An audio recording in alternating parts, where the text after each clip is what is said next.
There are moments in life when the body begins to whisper its final messages, quiet signals that death may be near.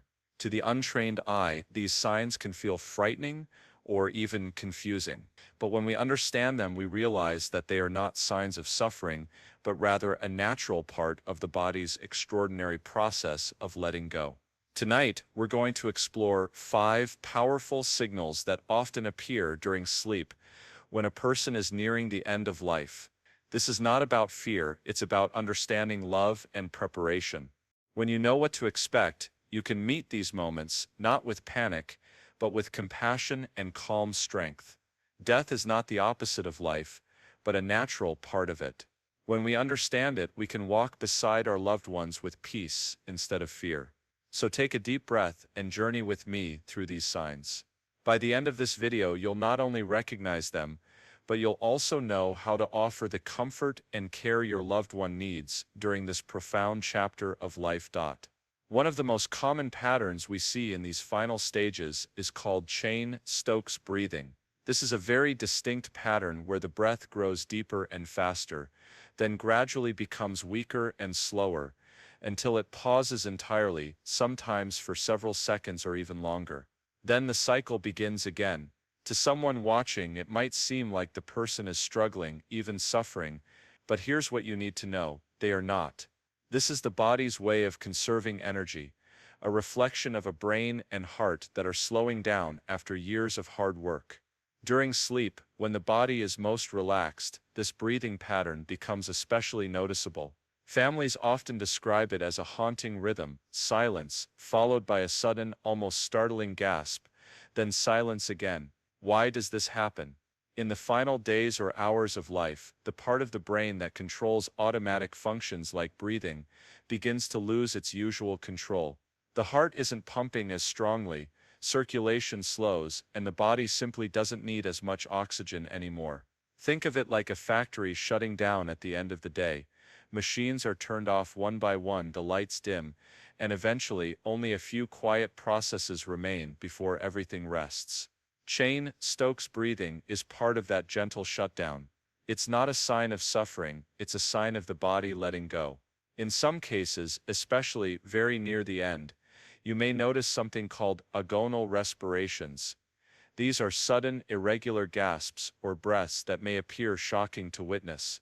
They often occur in the final minutes of life, and again, they are not painful. They are purely reflexive, like a flickering candle right before it goes out.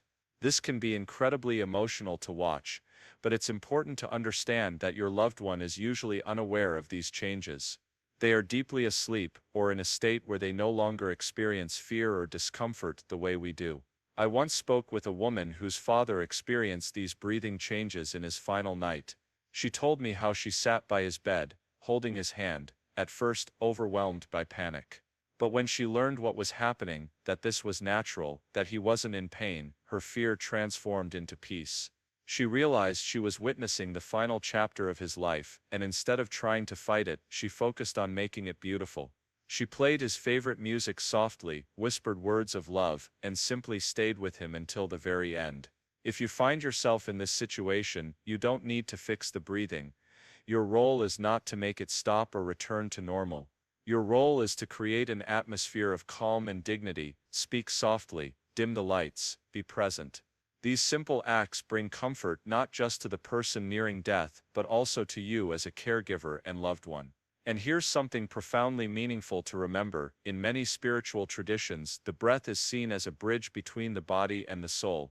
As breathing changes and eventually fades, it's as if that bridge is lifting, preparing for a passage into what comes next. When you hear those irregular breaths, you are not just witnessing biology, you are witnessing a sacred transition.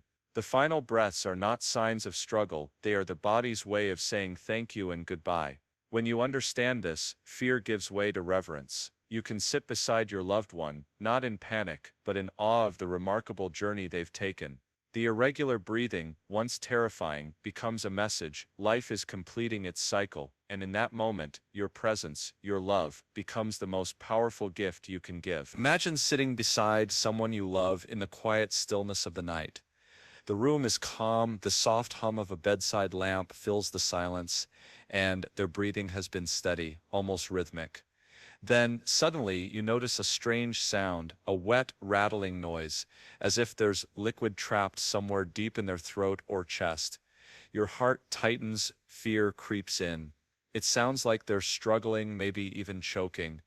You lean closer, desperate to help, desperate to fix it. This sound, though deeply unsettling, is known as the death rattle. The name alone feels heavy, frightening even. But when we understand what it truly is and why it happens, we begin to see it differently.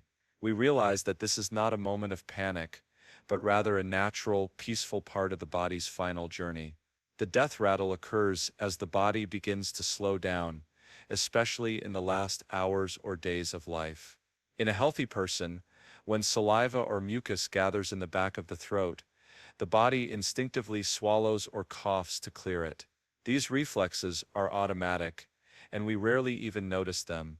But as a person approaches the end of life, their muscles weaken and these reflexes fade. The body is conserving its last energy for essential functions, and swallowing simply isn't a priority anymore. As a result, fluid begins to build up in the throat and upper airways. With each breath, the air passes through this fluid, creating that distinctive rattling or gurgling sound. It can be soft, like a gentle bubbling, or loud and startling, echoing through a quiet room.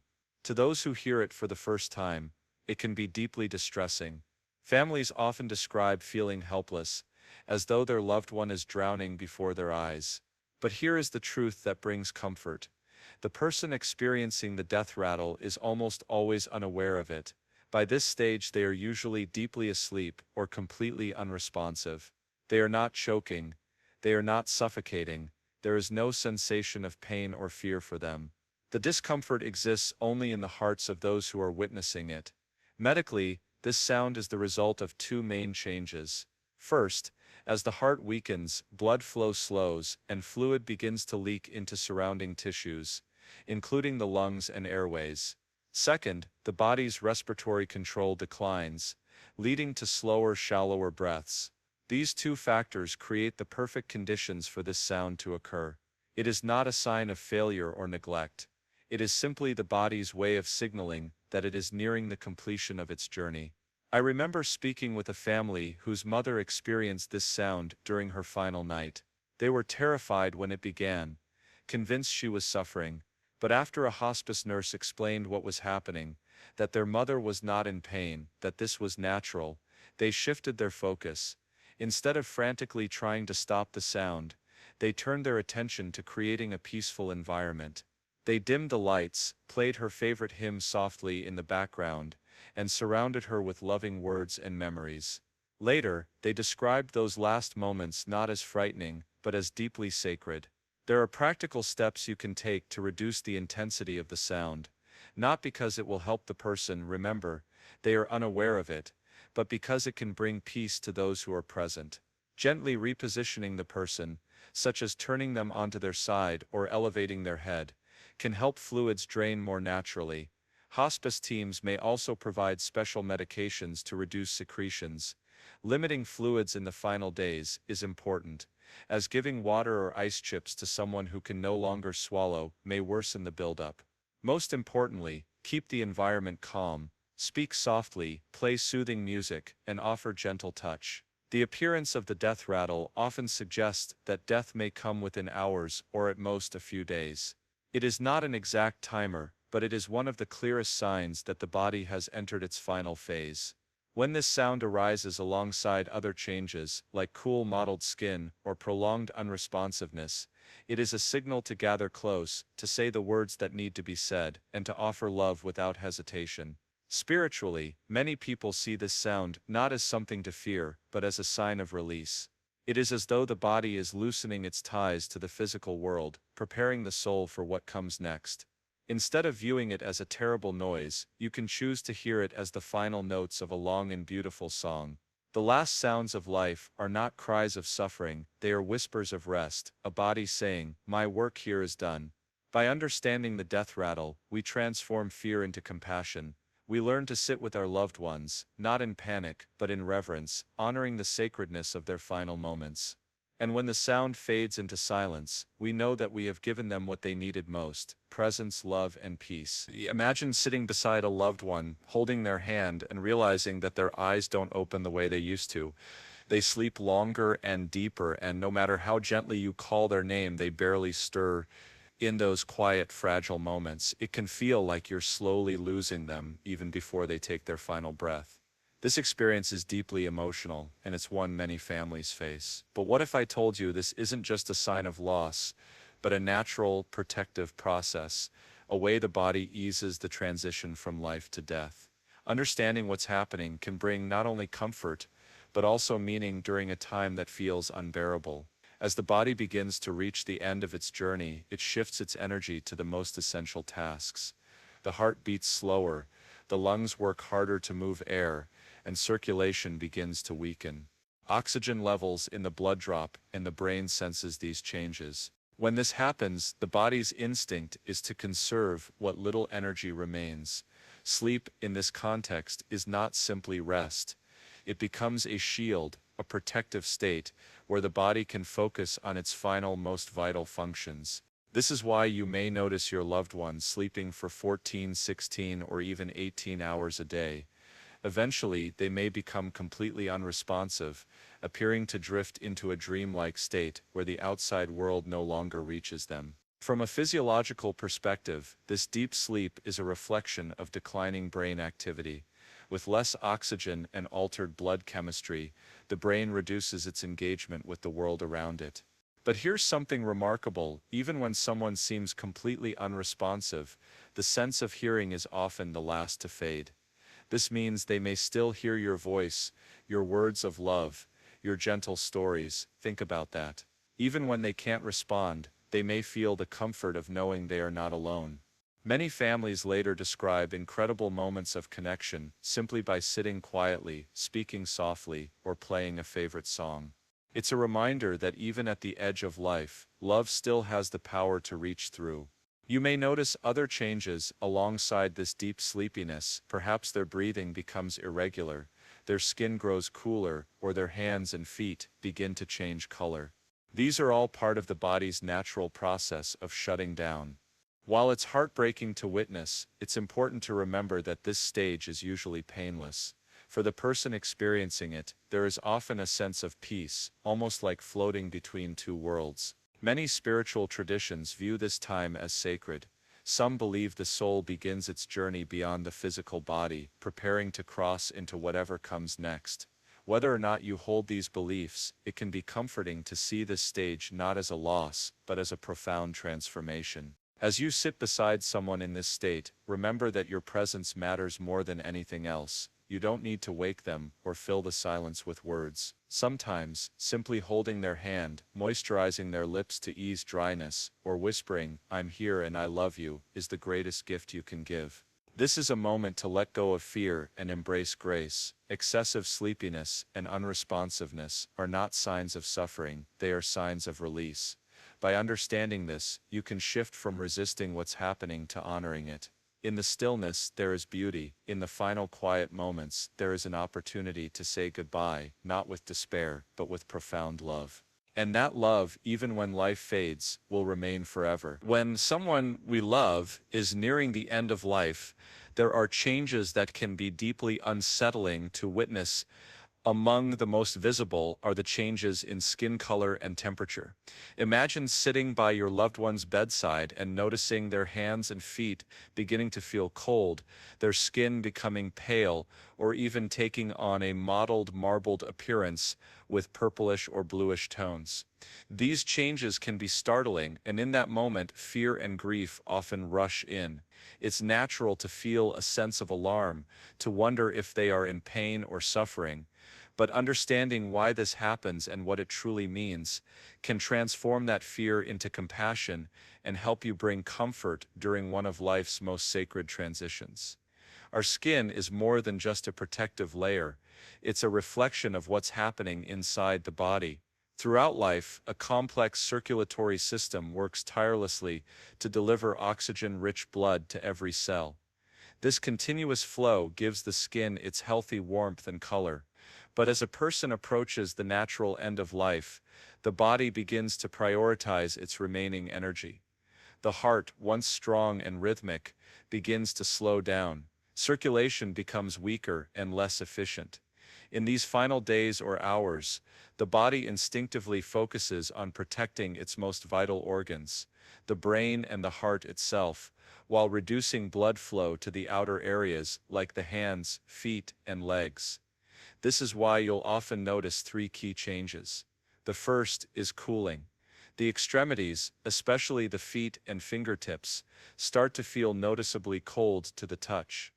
This isn't because the room is cold, but because warm, oxygenated blood simply isn't reaching those areas as it once did. The second change is paleness. Without adequate circulation, the skin loses its natural pink tone, appearing pale, gray, or ashen. And the third, perhaps most distinctive, is mottling, a marbled, patchy pattern often purple, blue, or reddish in color. Mottling typically begins in the feet or lower legs, and slowly spreads upward. While it can look dramatic, it's important to remember that it does not cause pain or discomfort. It is simply a visible reflection of the body's internal changes as it gracefully winds down. Families often first notice these changes when their loved one is resting or sleeping deeply. You might reach out to hold their hand and be surprised by how cool it feels, or you might see that their toes look bluish. Over time, these changes become more pronounced.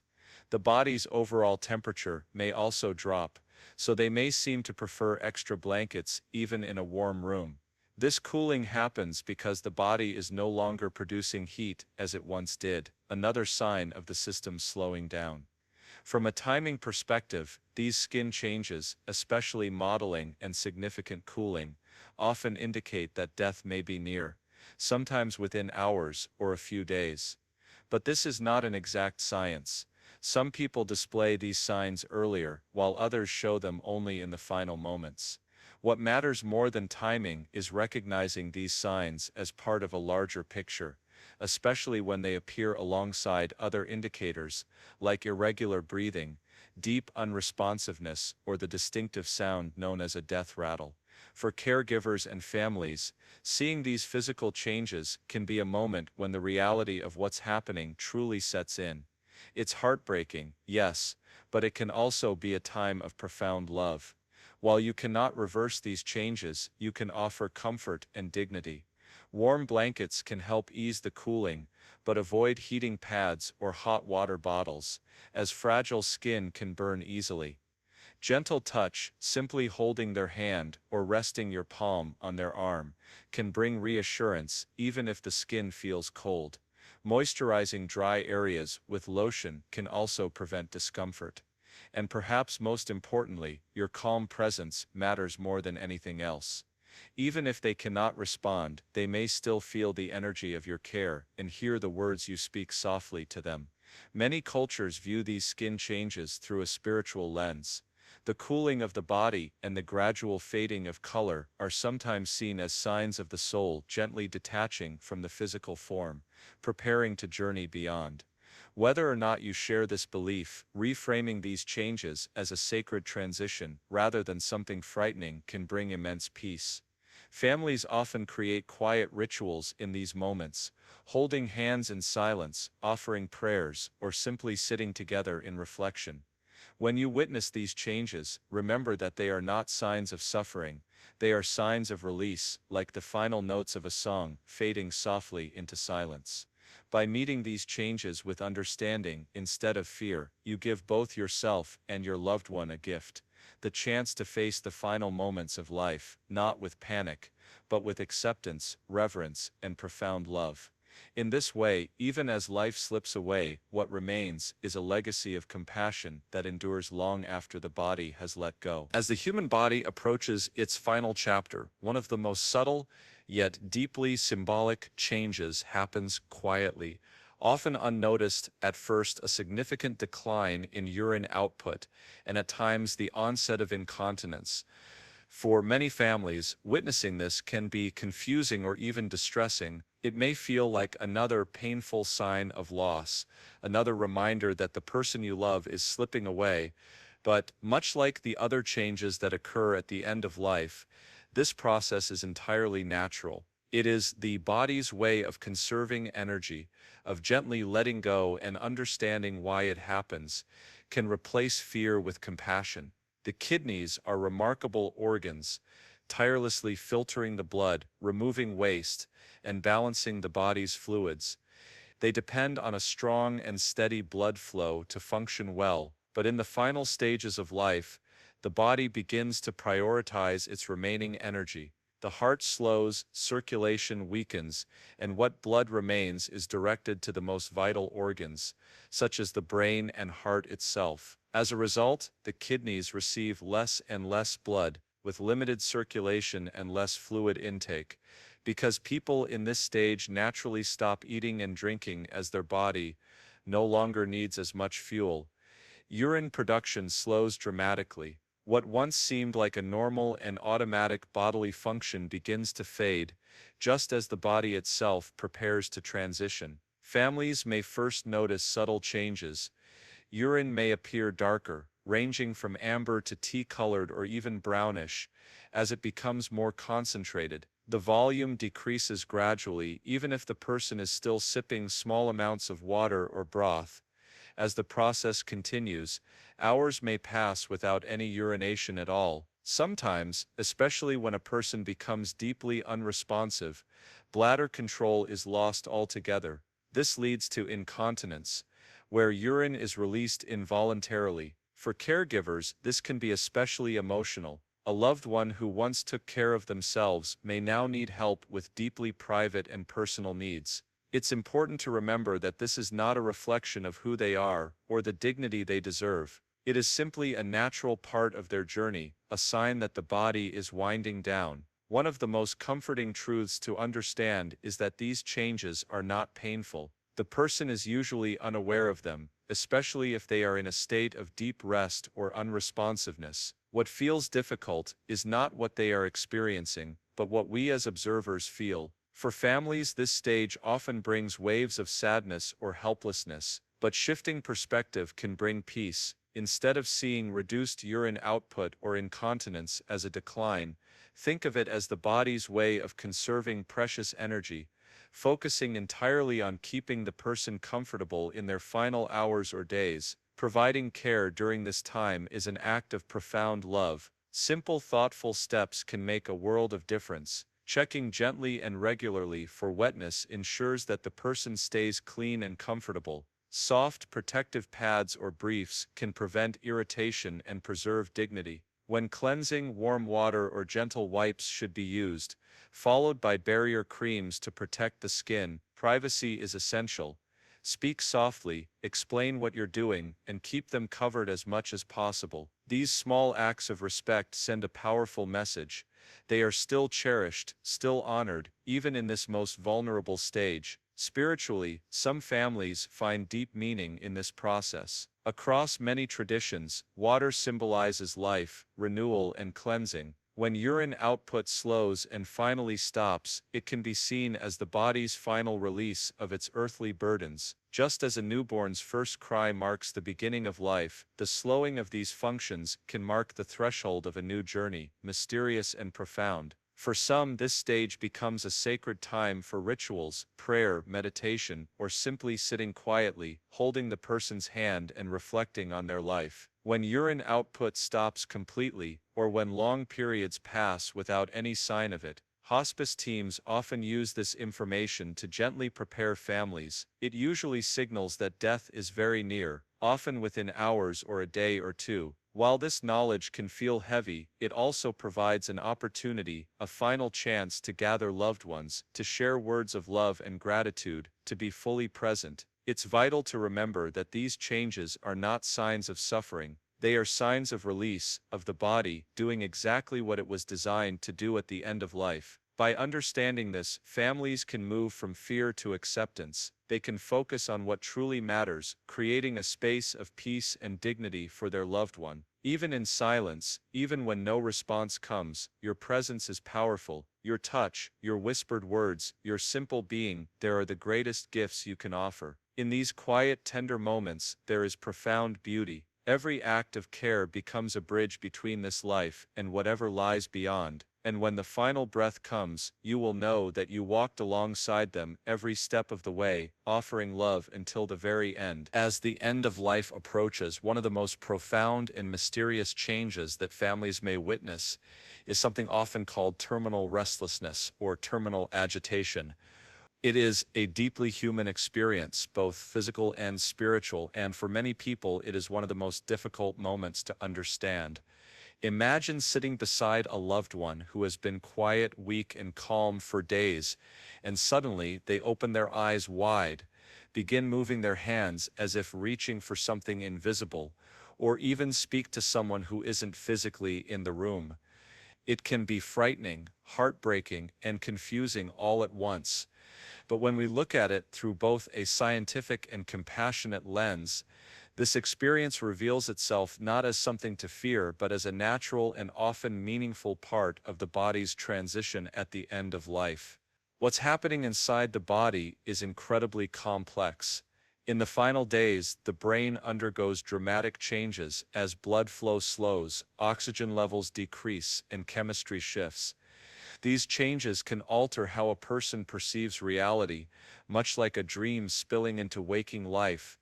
Medications such as strong painkillers or sedatives can also influence these experiences, sometimes intensifying confusion or visions. From a medical perspective, terminal restlessness is a sign that the brain and body are moving through their last stages of life. But there's another side to this phenomenon, one that science cannot fully explain. Across countless cultures, generations, and faith traditions, people have described seeing loved ones who have passed away or witnessing their family members speak of peaceful places filled with light and warmth. These visions are so common that even experienced hospice workers will tell you they are not random hallucinations, but part of a universal human experience as someone prepares to let go. For example, a hospice nurse once told me about an elderly man who had been unconscious for hours. Suddenly, he opened his eyes, smiled, and whispered the name of his wife who had died 20 years earlier. Then, in a calm, peaceful voice, he said, "She's here, she's waiting for me." Within minutes, he passed away quietly. To his family, that moment brought deep comfort, a reminder that their loved one wasn't leaving alone but being welcomed into something beyond what they could see. Families often notice certain patterns during this stage. A person may begin fidgeting with their bed sheets, as if trying to arrange them perfectly. They might speak in ways that seem incoherent or mutter words no one can understand. Sometimes, they will open their eyes suddenly and look toward a corner of the room, as if someone familiar is standing there. In rare cases, a person who has been very weak might even sit up with a burst of unexpected energy, almost as if they're gathering strength for a final farewell. These experiences tend to come and go in waves, lasting a few minutes or several hours, and they often appear in the last days or even the last day of life. For families, watching this can be overwhelming. It's natural to wonder, are they suffering, are they scared? The truth is that most people are not in pain during these moments, they are navigating an inner experience that we can't fully grasp. Even when their body seems agitated, their mind may be finding peace.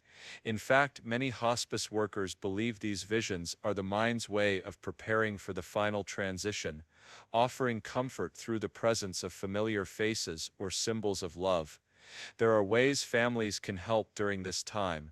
The simplest and most powerful thing you can do is to be present. Keep the environment calm, dim the lights, reduce background noise, and if possible, play soft, soothing music. Speak gently to your loved one, even if they don't respond.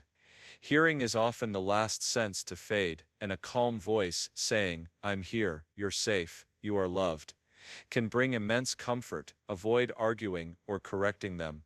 If they say they see someone who has already passed away, instead of denying it, you might say, "That sounds beautiful," or simply smile and hold their hand. These final moments are precious. When terminal restlessness appears alongside other signs like slowed breathing, cool extremities, and mottled skin, it usually means death is very near. This is the time to say final goodbyes, to speak words of love and gratitude, even if you feel unsure whether they can hear you. One hospice worker described it perfectly: when a baby is born, we gather around to welcome them into this world. When someone dies, I believe there is another gathering, just on the other side, welcoming them home. By staying calm and present, you help your loved one take their final steps surrounded by peace, love, and dignity.